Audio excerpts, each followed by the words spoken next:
had never been to a house church before. I grew up going to a Christian church and then became an adult, went to college and all that, and kind of fell out of any kind of church involvement really.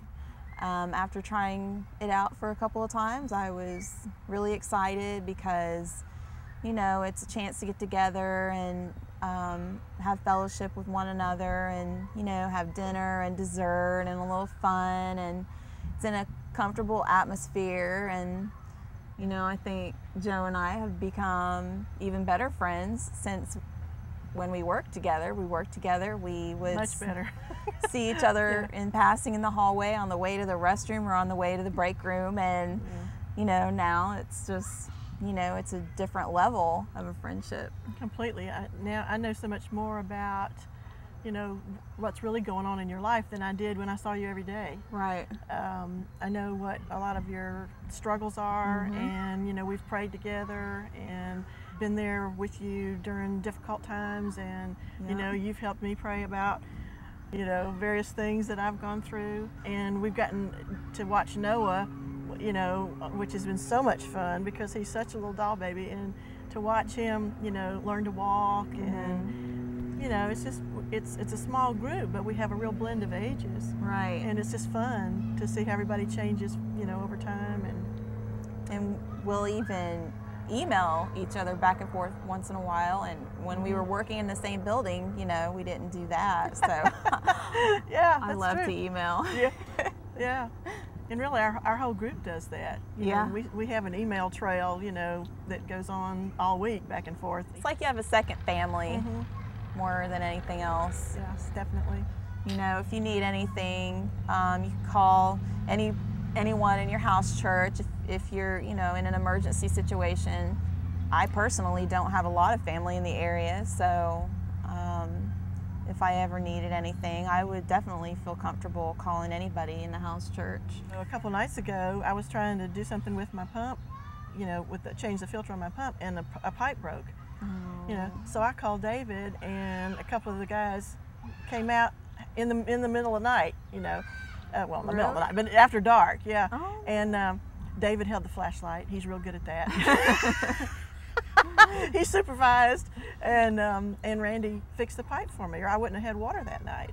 Oh my gosh. So I mean, you know, just having friends like that you can call on when you really are in desperate need. Yeah. It's like you said, it really is like family. When we started this study guide with Max Lucado being the author, I really got into it, and I could really relate to a lot of what it said in the book, and it just made me feel like I was getting closer to God, which is a really awesome feeling, to learn more about Jesus and to just get that feeling that He is there. And I could honestly say that since I have been coming to house church, that I just feel like I'm moving forward instead of constantly taking steps backwards in reference to being able to forgive and move on. Yeah, I've definitely made some strides in that area recently myself. In fact, we talked about that last Friday night. And for me, I had been through some things that had really shaken my confidence, and the people in the house church that have gotten to know me have really helped to restore a lot of that confidence and just a feeling of value, because I recently became an empty nester. You know, my children went away to college, and that's been a real big transition for me, and they've helped me, you know, to deal with that. It's just been a real supportive atmosphere for me. Right, and if you do have a bad day or a bad week, I don't know, something about Friday nights, just the spirits are always up, it seems like, in there. It's just like, feel happy and feel peace. And, you know, it's just like the presence of God is just really there when we're all sitting in Lundine's living room. Yeah. It's like, in various stages of repose. yeah. Whether it's the lazy boy or the ottoman or you know, amusing one of the toddlers on the floor, or, Right. you know, Chasing one. chasing one around, you know, but we're all in there, and you know, we're all in it together, and it's, yeah, I start looking forward to it, you know, 2 or 3 days ahead of time.